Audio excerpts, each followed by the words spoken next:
Привет, уважаеми Годжи! Добре дошъл в УНСС, в подкаста на Катедра Институт интелектуална собственост и технологичен трансфер. Много благодаря за отделеното време. Знам, че идваш от участие, имаш 1 час в УНСС, заминаваш отново. Практическите аспекти на отговорите на въпросите, които сме подготвили, са от значение за нашите студенти, за нашите докторанти, за нашите изследователи, преподаватели. Много благодаря за времето, отделено на тях. Позволи ми да говоря на ти с пълно уважение към теб и аудиторията, разбира се. Сме приятели, се познаем от доста отдавна. Притеснявам се, че ме натоварвате с очаквания, които може би надхвърлят малко моите възможности. Благодаря ви за уважението и за поканата. Дано с нещо да съм ви полезен. Много скромен си бил винаги. Нека нашата аудитория направи своята преценка. Да кажа така, от близо 4 десетилетия ти си автор на текст, т.е. ти си поет, създаваш текстовете на песни. Текстописец по-скоро е по-правилно се каже. Ти си автор на музика, композитор, създаваш музиката за песни. Ти си музикален изпълнител, свириш на китара и бас-китара. Ти си вокалист, т.е. изпълняваш песни сам, в дуети, групи, с кукубенд, с целия комплекс от творчество и творчески екип там, в условията на съавторство и довеждането на крайния продукт до крайния потребител, до аудиторията. Да. Моя първи въпрос на такова ниво творец, какво е за тези 4 десетилетия, кое е най-трудното в работата ти, в творческата част от работата ти? То би трябвало, като ги разглеждаме в времеви аспект, първите 10 години са едни, вторите е друго, третите вече трето десетилетие е свързано повече с практика, с свирене и така нататък, но напоследък, понеже вече съм на 55 години, най-трудното в моята работа е съпътуванията вече. В първото десетилетие, да речем, когато едно дете, занимавайки се с музика, се сблъска за първи път с ноти, с солфеж, с хармония, с полифония, с специални предмети, идва трудното. И тогава детето и родителите му трябва да проявят търпение и воля и по отношение на детето особено много труд, защото музикалното образование може би е едно от най-трудните въобще. Не подценявам медицина, спорт, така нататък, финанси или каквото и да било друго, но просто музиката може да се изучава от първи до 12 клас, след това още 5 години, което са 17 години труд, учене. Аз за добро и за лошо нямам консерватория и съм учил музика само 10 години. Кога разбра, че си добър? В кой момент това, че беше повече и по-често канен, беше по-добър от другите или в кой момент разбра, че си добър в работата си? И аз продължавам да мисля, че не съм добър. Ако един човек почне да си вярва и се самозабрави и смята, че е много добър, значи нещо не е наред. Човек трябва да е на земята, да си знае възможностите, да уважава другите, да преценява собствените си способности и да не се приема за нещо повече от това, което е. Дали съм добър или не, това може би времето ще покаже дали съм бил добър. Нямам висока самооценка и смятам, че в някои отношения това е доста полезно. От гледна точка на света, в който живеем, когато всеки има достъп до всякаква информация, как един творец може да получи признание, т.е. да счетем, че е добър от гледна точка на пазара? Трябва да направи революция или някаква в своя жанр, в който твори? Как може да бъде забелязан един творец? Зависи, това е много относително. Някои творци, изпълнители, защото творчеството е въпрос на гледна точка, предпочитат да го правят с показност, с демонстрации на хомосексуалност, други с скандали, трети с кауза. Според мен каузата стига да е правилна и в правилната посока, помага доста на това песните ти и това, което правиш да оцелее във времето. Защото имаш някакво послание, иначе всичко има песни, които са еднодневки. Още повече, че моите наблюдения са така с оглед на времето, в което съм израснал, на детството ми, песните сега са много по-кратки. Ако си спомняш, преди години имаше песни на Pink Floyd, които бяха 6-7 минути. Сега има песни, които са по 2 минути, по 2 минути и половина. Тоест времето е доста по-динамично и някак си, не знам дали е заради технологията, но много бързо почна да тече. Не мога да си обясна.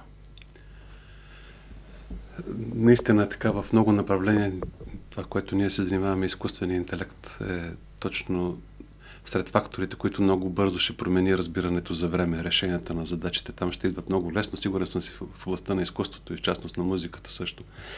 От гледна точка на твоята революция или твоята, както ти я наричаш, кауза, много пъти си я наричал така пред мен,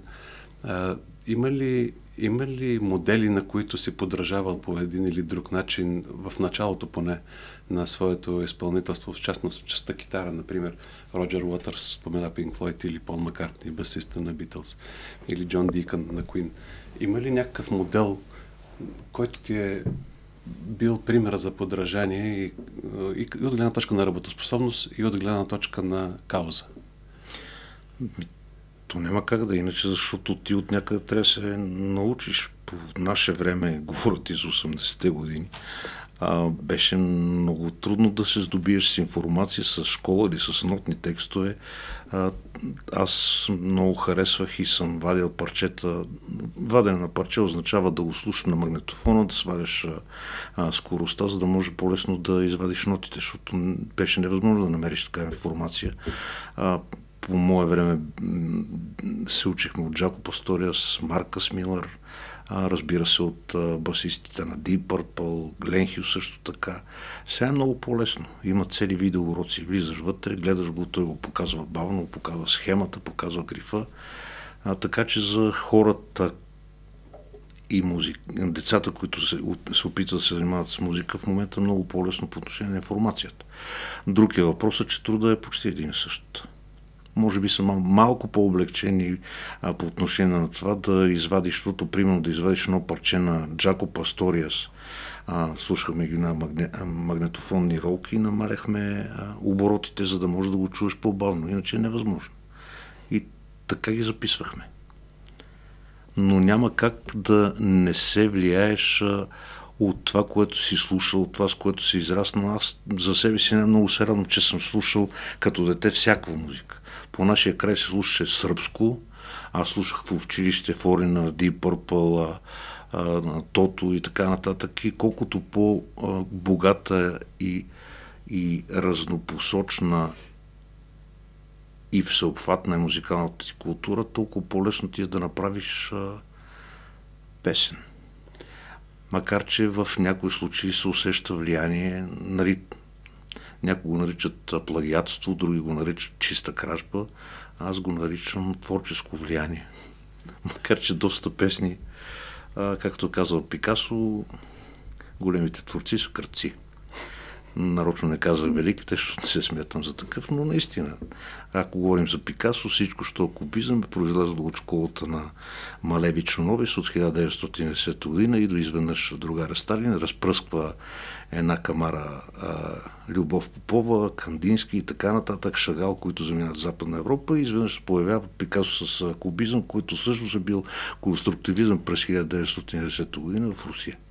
Понеже много малко хора знаят, но аз зная това, ти изключително се увличаш от живопис и скулптура, други направления на изкуството. След малко имам въпрос в тази посока, с което мисля, че ще изненадам, ще припомня 2 случая, на които съм бил свидетел. Но като споменахме големите имена, големите творци и непреходността на изкуството, да кажем, Моцарт живял 18 век, Верди живял 19 век и работил 20 век Елвис.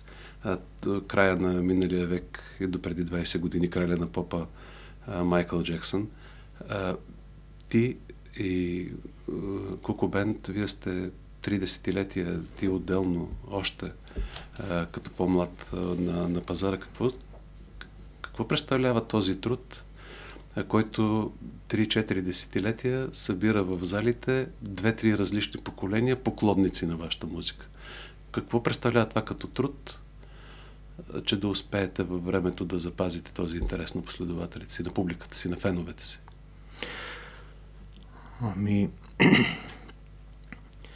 На първо място критерии.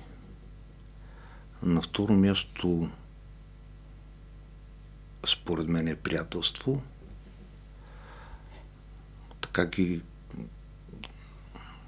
Така смятам, че са поред. След това идва желанието да направиш нещо, което да остане, и не на последно място огромен труд. Огромен труд. И това, което ни е запазило до голяма степен, е чувството за хумор на всеки един от Куко Бенд. Особено сериозно чувство за хумор проявяваме, когато става въпрос за финанси. Не е смешно. Изключително сериозна тема. Преди да отидем към въпроса за другите направления в изкуството, като не спомена Куко Бенд и взаимното уважение, приятелството, от гледна точка на нашата университетската работа, аз съм представител на катедра интелектуална собственост, част от нашата работа се припокрива с катедра управление и администрация. Друга част от нашата работа се припокрива с работата на катедра счетоводство, като говорим за пари. Трета част от работата ни се припокрива с катедра предприемачество. От гледна точка на крайния успех, това уважение, за което ти говориш, то трябва да бъде и при нас, за да може в рамките на интегрирания интерес, на общия интерес, да стигнем до добрия резултат, завършения резултат, резултата с кауза. Как успяхте толкова години при това припокриване, да кажем условно, ти си отговорил за конкретния текст, някой друг за музиката, трети за аранжимента, четвърти за цялото звучение на бенда. Как успявате да се уважавате до степен, в която десетилетия подред да вървите към по-добро? То е много лесно обяснимо. Не става въпрос само за уважение, за това, че всеки един от бенда допринася с нещо за това една песен или инструментал да стане по-добър. Защото, примерно, Цецо Недялков, той е изключителен музикант. Свири класическа китара, прави концерти, също занимава с сетно, свири джаз. Кристиян Илиев пък е изключителен музикант. Евгений също, гъмзата допринася. Евгений Отов, саксофониста ни е също джазмен. Илия Илиев е кларнетиста ни, е носител на наградата Моцарт за изпълнение на концерт на кларнет на Моцарт. Така че всеки един допринася с нещо. Виж колкото повече един творец си загърби егото и разбере, че колегите му се опитват да допринесат за това една песен да стане добра, толкова по-лесно се работи. И разбира се, доверието по отношение на техния критерии. Защото доброто за едно може да не е добро за тебе. Или, примерно, има творци, които залитат към така наречената абстракция и се превръщат в неразбрани творци. Той е неразбран творец, той иска сам да харесва себе си, да направи нещо, за да си задоволи егото, докато при нас най-важното е била, и не само при нас, предполагам, че при повечето хора, с които се занимават това, най-важната оценката на публиката. И това, което може да те задържи във времето. Защото идват момчета, млади изпълнители, певици, които има и 2-3 години, след това изчезват. Просто защото не са последователни, защото не следват каузи, защото се самозабравят. Аз много се дразнам от това, че има и хора, които ние сме допринесли за изграждането им, за откриването им, за създаването им. И от време на време се среща с тия момчета, които вече са известни и спират да те поздравяват.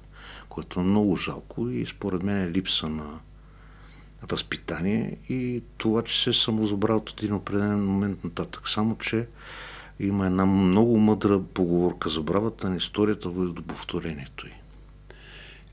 изключително впечатление ми направи това, че започна този изключително сложен отговор, как да устои изкуството и процесът творческия и резултатите на времето, започна с това, че трябва да преодолеем егото си. Това беше първото, което отговори. И то също е елемент от твоята най-човешка скромност. От тази гледна точка сега мисля е момента да споделя два случая, ще ти припомня. В единия случай, преди няколко години, аз, за да те изненадам, зная твой интерес и те въвеждам в един апартамент с идеята да ти покажа една много рядка скулптура на много известен български скулптор.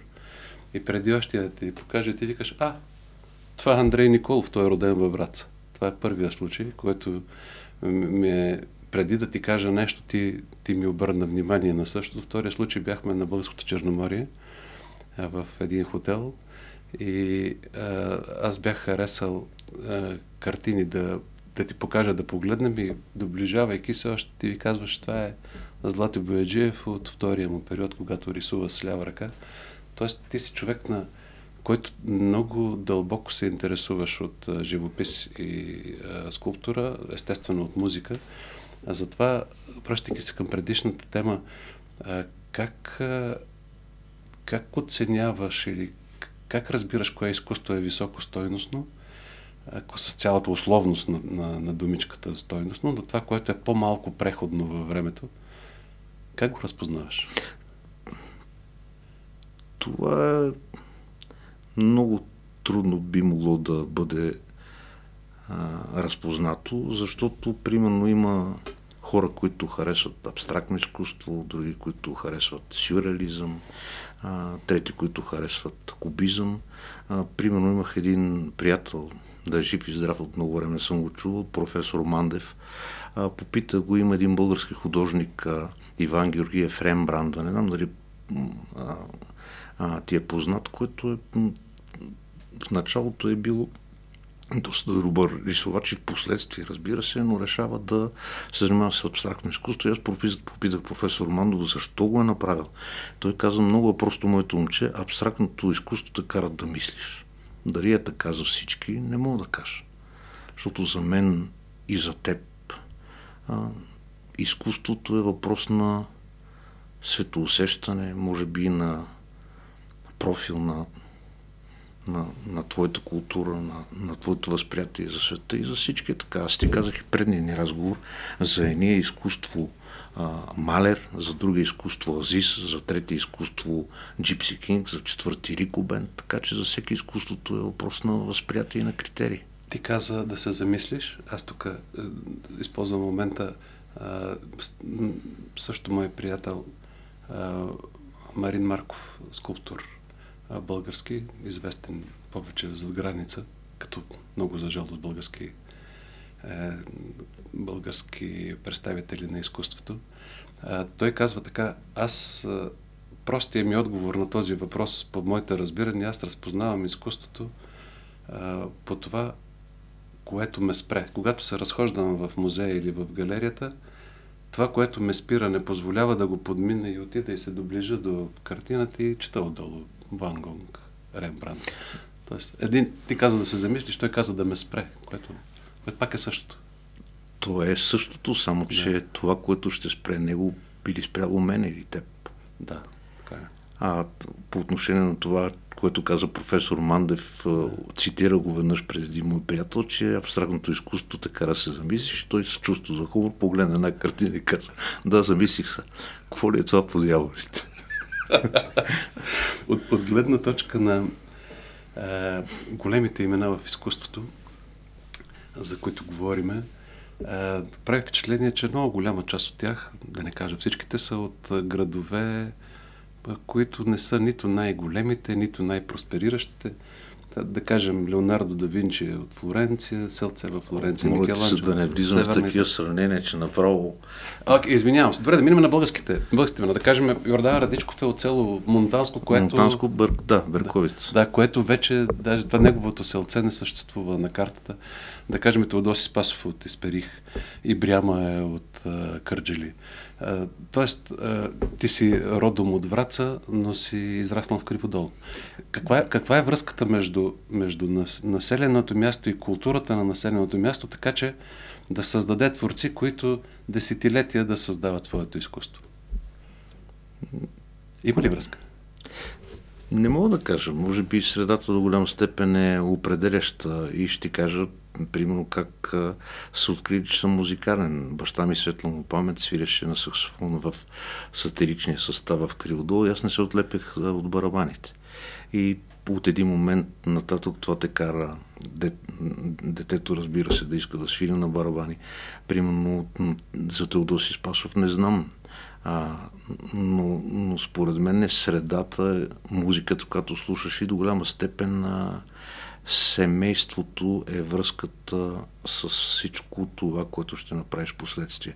Много е важно възпитанието и подкрепата на родителите в правилната посока, защото понякога родителите вземат решения, които според тях са правилни, но в последствие, с течение на времето, се оказа, че не е точно така. Но ролята на семейството в всякакъв случай е по-важна, отколкото ролята на средата за изграждането на един творец. Не смятам така. Смятам, че средата определяща. Представи си, ако Моцарт с неговото семейство беше родил в Зимбабве. Нямаше да може да знае нищо за него. Така че средата до голяма степен е определяща. Това, че много момчета в Криводол, имаше един учител, Цанко Бозайников, събираше ни и свирихме на китари, той ни преподаваше. Това също е много важно, да попаднеш на учител, да видиш, че има и много други деца, които харесват това, което ти правиш и така нататък. Но на първо място, според мен, е средата и, разбира се, семейството и подкрепата към едно дете, защото има много хора, които казват, като иска да свири, да ходи да свири. Което не е точно така. На времето, при цялата ни сиромашия, баща ми и майка ми ме взеха и отидохме до Гърция, за да ми купат бас-гитара, което беше за семейството ми за тогавашните времена беше изключителен подвиг. При другите семейства вярвам, че е така, защото една цигулка струва немалко пари, хубава цигулка. Тоест едно дете няма как да си осигури такива инструменти, ако няма подкрепата на родителите си, за да му предоставят средство, на което да свири, защото от музикалния инструмент много важно е зад музикалното устройство също така. И смятам, че тези неща са взаимосвързани така или иначе. Семейство, среда, култура, любов към музиката или към изкуството, или към спорта, или към с каквото искаш да се занимаваш. И не на последно място, може би на първо, е трудът. От тази гледна точка добавям още една тема в това и това е управлението. С основателя на нашата катедра, по-късно и ректор на УНСС, професор Борислав Борисов, светла му памет, сме имали дискусии по това, темата е управлението, по това управлява ли се творческия процес. Например, неговото становище беше изразявано много пъти, че творческия процес в много голяма степен е резултат от вдъхновението. Тоест, там като място и когато като време вдъхновението споходи и твореца, той създава, независимо от другите условия, музиката, текста, изпълнението. Това е едното виждане. Другото виждане е, че творческия процес, колкото и да е свързан с вдъхновението, всъщност е елемент на управление. Това, което ти спомена за това, че е необходимо да се купи китара или да се купи цигулка. След това конкретно изпълнение да се подготви за конкретен албум, който трябва да излезне преди Коледа, да кажем. Всичкото това предполага управление. И моят въпрос тук е, кое е по-важното от гледна точка на твореца? Вдъхновението или принципите на управлението и ролята на маркетинга за крайния продукт? Аз ще говоря ще кажа собственото си мнение. Когато съм писал нещо за себе си, съм го правил, ако може да се нарече вдъхновение, но нещастието и мъката са голям генератор на това да имаш вдъхновение. В много случаи този процес е занаят. И ще ти дам пример. Примерно звъни ми изпълнител или изпълнителката Хикс и ми каза, ще ти изпратя една музика да ми напишеш текст и тогава вече това е занаят. Доколкото ако правиш албум, зависи от това какво искаш да постигнеш с него. И аз в предния разговор ти казах, преди да запиша албум с Госпали, Боби Макферин направил Don't Worry Be Happy. Както един от последните, много малко хора знаят всъщност, че Тина Търна, светла и памет, има албум с мантри. Но за да направи това и за да си го позволи да се впусне в такава кауза, защото това вече е кауза, е направила Simply the Best, GoldenEye, Proud Mary и така нататък. Тоест има хора, които тръгват от кауза и я продължават, а други, които с течение на времето, с натрупването на финанси, достигат до това, че трябва да имат кауза, за да останат нещо със себе. Защото не знам дали мантрите на Тина Търна ще се помнят повече от Simply the Best, но факта, че едното й е дало възможност да направи другото. Един такъв въпрос, свързан с подвъпрос, може би на този, пак от гледна точка на твореца, каква част от всичките идеи, които ти хрумват в областта на текстовете или в областта на музиката, стигаш до тяхната крайна реализация? Ще дам следното сравнение. Срещал съм в изследване, че в областта на техниката 1% от иновациите стигат до практическа реализация в техниката. В областта на художественото творчество, когато ти хрумне идея за текст или за музика, каква част от тези идеи стигаш до края? Знам колко условен въпрос, ама примерно едноцифрено число ли? 5% от случаите или когато имаш идея, стигаш до нейната крайна реализация в 100% от случаите? Много трудно да се каже и ще се повторя, че това е въпрос до голяма степен на критерии. Още повече ти може да направиш, да реализираш всяка една своя идея. Т.е. може да реализираш 100% от идеите. Колко обаче като процент ще оцелеят и ще се харесат, това вече много трудно да се каже. И ще ти дам един пример с Никос Вертис. Песента Асена Местери или нещо такова беше. Ако една звезда си, има кавър на български. Когато е направил, той не е мислил въобще, че нещо се случи с тази песен, която става брутален хит. Както и, примерно, има песни от наши, като и песента И без тебе, която... Ето, ще изподеля нещо, което не съм казал никъде. Песента И без тебе ние я правихме като музика в джипа на шефа, пътувайки за Бургас, за да може Евгения да се види с роднините си. На връщане правихме текст. В колата. Творческия процес. Екипен. Да, когато решихме да правим албума Жълта книжка, преди 30 години вече, ние събрахме и казахме, трябва да има песен за Новобранска, сватба, смърт, раждане и така нататък. Тоест искахме да го хванеме един човешки живот. От раждането през войниклъка, сватбата, страданията. Идваме си отивам Тонче през тази песен, както и смъртта, защото в крайна сметка такъв е живот. Дума да няма. Като говорим за достигането до тези шедьоврите в работата, има ли такова нещо? Срещал съм го в книгата на Малкъм Гладуел, че трябва да има 10 000 часа, изключителните се казва книгата, че трябва да има 10 000 часа един творец в работата си, един професионалист в работа, за да почне да създава изключително изкуство. Дори Моцарт, най-големите му произведения, най-мащабните са, когато вече е по-напреднал във възрастта си, и Битълс, преди да станат Битълс, са свирили по доковете. Тоест, вие когато вече се возехте в колата и създавате песни в движение, колко хиляди часа имахте зад себе си? Много трудно да се каже, но примерно когато живеехме тук, много сме близо до 28-ми блок в Студентски град, ние всеки ден се събирахме да правим музика. Това правехме. Ние се събуждахме, отивахме и почваме да правим някаква песен. Аз измислям някаква мелодия, Евгения допълва, Герасим тогава беше с нас, по някакво време идва шеф, казва това става, това не става, идва Цецо и така създавахме песните. Дали това е правилният начин или е начина, не мога да кажа. Знам, примерно, че някои от много големите световни групи имат имения, в които се събират да правят албум. Те там живеят всички с каквото намерят за добре, мъже, жени, имат си студио и примерно живеят 8 месеца в имението, за да направят албум. Нашето имение беше 28 блок. На първия етаж, на партера. Много часове първо там и после по сцените. Ами, да, сцената е всъщност следствие на това, което си е направил. Защото има много хора, които имат много часове музика, обаче после няма сцена. Абсолютно и това е вярно. От гледна точка на модата въпрос.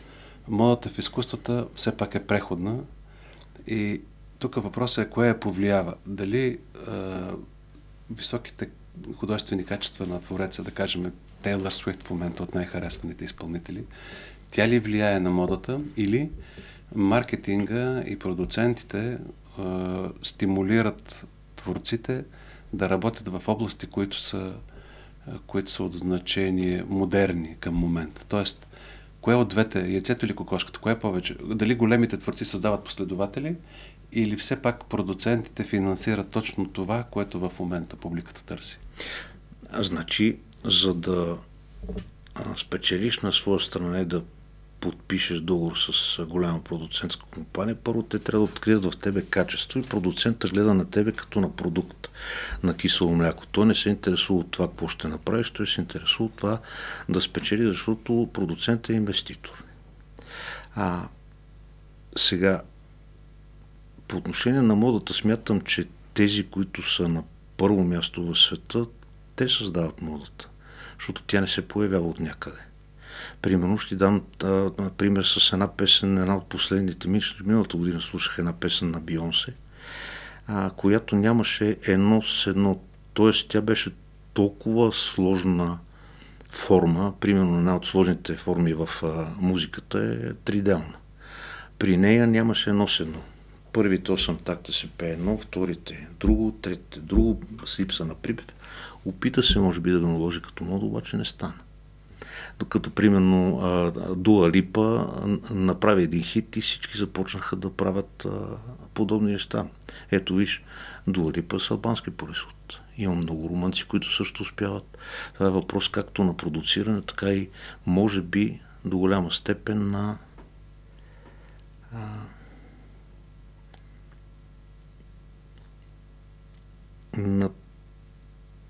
това колко хора от твоята националност, колко голяма диаспората, да речем, на Румъния в Франция и така нататък.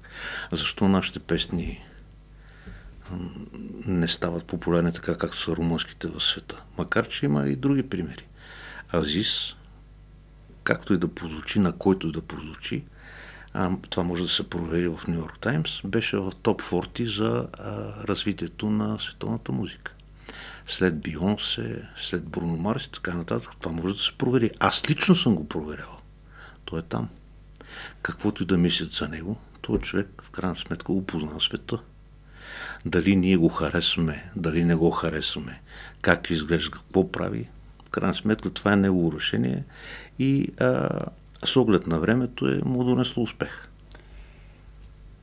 От гледна точка на големите имена в изкуството и обстоятелството, че техните последователи ги следват, вярват им, може ли големите имена и високостойностното изкуство да повлияе на средата? Тоест, може ли изкуството мащабно да възпитава красота, баланс, хармония, любов, така че въз основа на отношението към изкуството да се промени обществото? Според мен всяко едно изкуство на първо място огледало на обществото. Тоест средата, в която си и времето, в което живееш, е определяща за това какви песни правиш.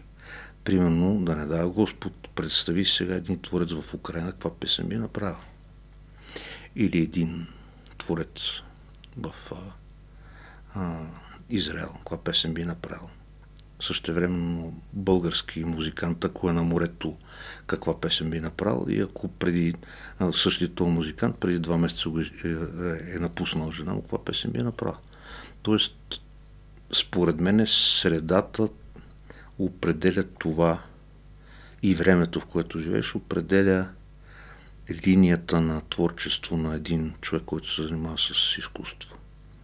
Защото иначе се превръща в абстракция. Ако направиш нещо, което е извън времето, извън обществото, може би ще оцени след много, много години. Вероятно знаеш, че при живе Ван Гог не е преживял, а не е продал нито една картина. Една е подарил на брат си.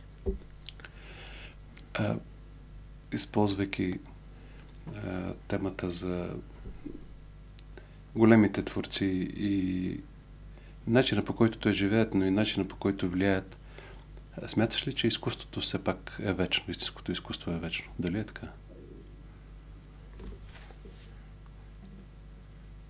Смятам, че истинското изкуство може да бъде вечно. Колко е вечно, това пак се определя от времето. Но все пак има творци, които са оставили такива следи, че докато света съществува, хората ще ги помнят. Както в изобразителното изкуство, така и в музиката.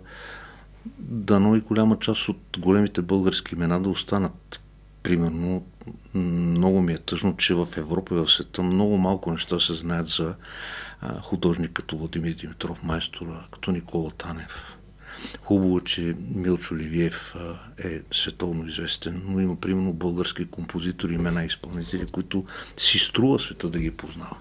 И си струва да останат за много време. Аз ще дам пример с една песен, която преди години, не знам дали е точен пример, но сега няма какво се прави на нещо, което не съм. Занимавал съм с всякакви неща. Занимавали сме се с всякакви неща. Песента на Сашо Роман "Мой ангел", тя остава вече 30 години. И Сашо в едно интервю каза, тази песен ще остане след мен. Дали това е голямо изкуство, дали не е, аз не мога да кажа. Това е въпрос на преценка. Дали Рапсодия Вардър това разбира се, много по-голямо нещо, макар че Рапсодия Вардър е написана за един фестивал в Унгария, доколкото имам спомен, т.е. тя е направена за конкурс. И дали това, което правиш целенасочено по една или друга причина, дали е песен за изпълнител, дали е песен за конкурс, дали ще участваш в фестивал и впоследствие дали остава, това абсолютно никога не може да се каже. Ти спомена за българските автори и за това доколко българските автори остават в историята на световното изкуство. Как гледаш на практиката? Тя не е само при нас, и в щатите станахме свидетели, но как гледаш на практиката за разрушаване на паметници на културата и паметници на изкуството? Ще дам пример. По никакъв начин не влизам в никакви, как да кажа, исторически и политически въпроси, но от гледна точка на изкуството имаше паметници, които разрушихме или няма ги там, където са, с автори на съветската армия, например, професор Иван Фунев, професор Любомил Далчев, Мара Георгиева, Васка Емануилова са автори на най-големите имена български на скулптурни групи. Махнахме, преместихме и паметника 13 века България пред НДК. Автор е професор Валентин Старчев, наш съвременник. Имам. Не, много малко хора, значи това също е така наречено течение конструктивизъм, а те го наричаха как ли не. Въпросът е, че ние сме от тези нации, които сами по собствено решение, някои от паметниците си, в времена на исторически промени сме склонни да ги преместим, премахнем, загърбим. Как гледаш на тази култура? Случи си в щатите, между прочим, ние си говорихме с колегите преди разговора ни, че тук наскоро имаха случаи, в които също бах паметници. Да, Колумб, защото бил виновен за... Според мен това избиване на комплекси и страшна глупост. Представи си, вероятно знаеш, че обелиска, който е на площада Свети Петър в Ватикана, е докаран от Калигула с един огромен кораб и е поставен там. Калигула бил абсолютен изрод. Не мисля, че Ватикана или Рим ще слагат обелиска, заради това, че го е поставил един друг човек. Също, защо им трябваше да се събарат мавзолея? Какво им пречи паметника на руската армия? Какво им пречи Алеша? Това е част от историята. Добро и лошо, за съжаление, историята е най-флексабилната наука по отношение на това, кой е на власт, кой управлява, в какъв строй сме. Защо трябва да го махаш? За какво ти е? Колумб бил виновен за робовладелството в щатите. Това е абсолютно глупост. Джордж Вашингтон, като е бил също робовладелец, малко неща е направил, просто такова било времето. Така седели нещата. Не оправдавам робството и така нататък, но просто такова е било времето. Ние не може да съдим хората, защото, виж, понеже пример с Вашингтон, когато си в Рим прави като римлянец, може да не го одобрява, обаче някой трябва да работи. Факт е, че той е построил в Капитолий и така нататък и много от архитектурните достижения, които и до сега се радват на американците се радват на тези архитектурни достижения, са направени от хора като Вашингтон. Вярно. Такова е било времето. Ние сега трябва да отречем социализма, да отрека всичко, което е било на това. Това означава да се отрека от себе си. То си имаш и добрите страни. Не може просто да се обърнеш и да захвърлиш нещо, да кажеш това е добро, това е лошо, защото в други не може да се окаже точно обратното. Като влезахме в такава... Защо? Извинявам се. Да, извинявайте. Само ще дам пример. Националният дворец на културата е построен от Людмила Живкова. Що не го събори? То от Людмила Живкова. Това е тоталитарно време. Дайте го съборим и него. Абсолютна глупост. Евлоги и Христо Георгиеви, за щастие, комунистическата власт не е съборила университета, защото са могли да го направят, нали така? Евлоги и Христо Георгиеви са били търговци, капиталисти, лоши хора. Не може да си представиш колко съм съгласен с теб, но понеже темата е полемична в нашето общество, още една полемична тема за признанието и парите. Как гледаш през призмата на твоите десетилетия опит, как гледаш на това дали признанието и парите вървят ръка за ръка в изкуството? Ти спомена Ван Гог. Не вървят ръка за ръка. Много често не е така. И знаеш кое е най-страшното от всичко? Особено по отношение на... всъщност всяко едно изкуство така. При художниците особено, ако един художник почине, картините му стават... Ще дам пример с Еди Демерджан. Аз купувах от него картини, продаваше ги по 300-400 лева, купувах и си приятели за себе си. В момента Едмунд Демерджан, който почина доста млад на 50 години, негова картина не може да намериш под 3-4 хиляди лева.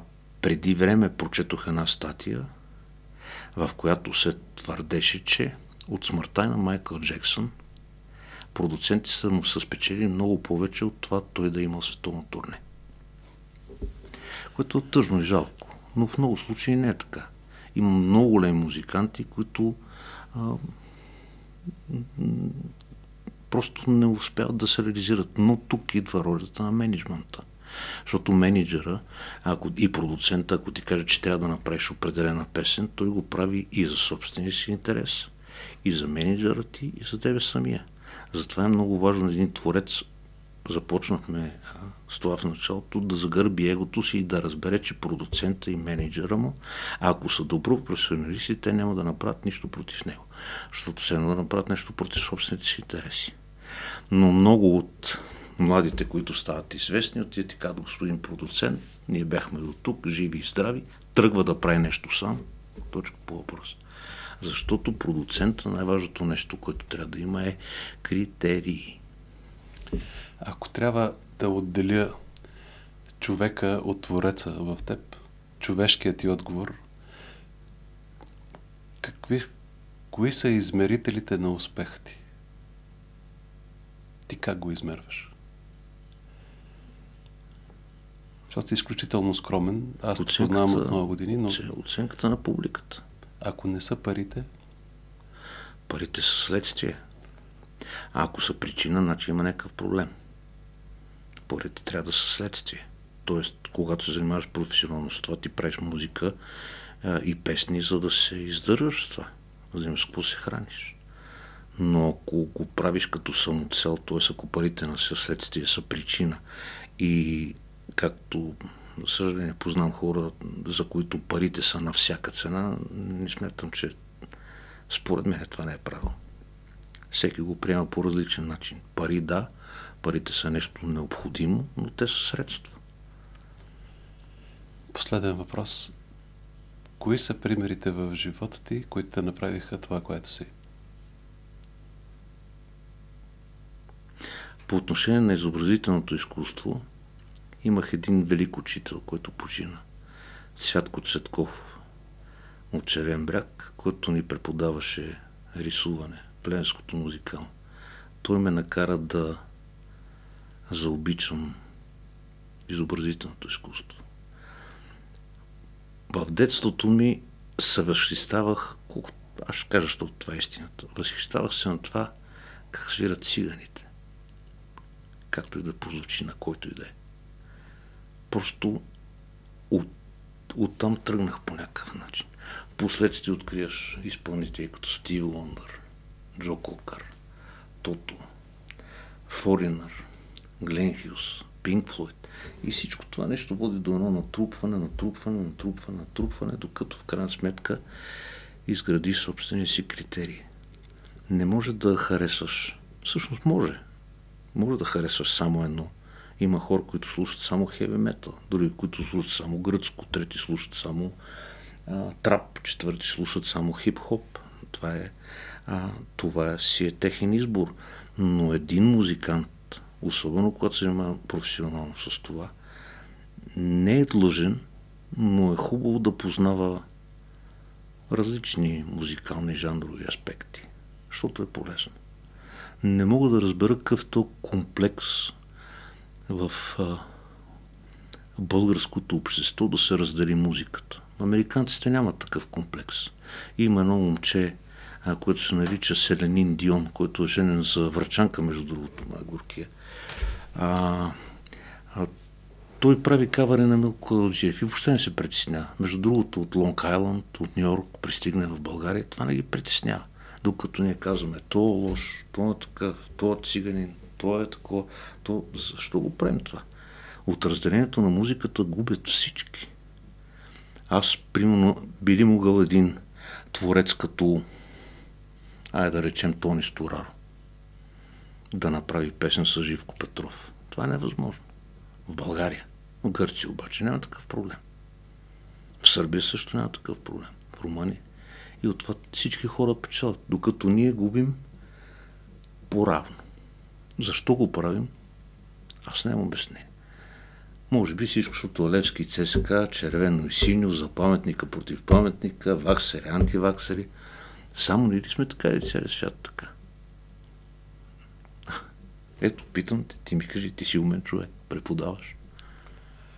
Аз мога да кажа едно, че с своята толерантност, твоето уважение към всички около себе си и около мен, които аз познавам, си пример за подражание и ти благодаря за това, че отдели това време.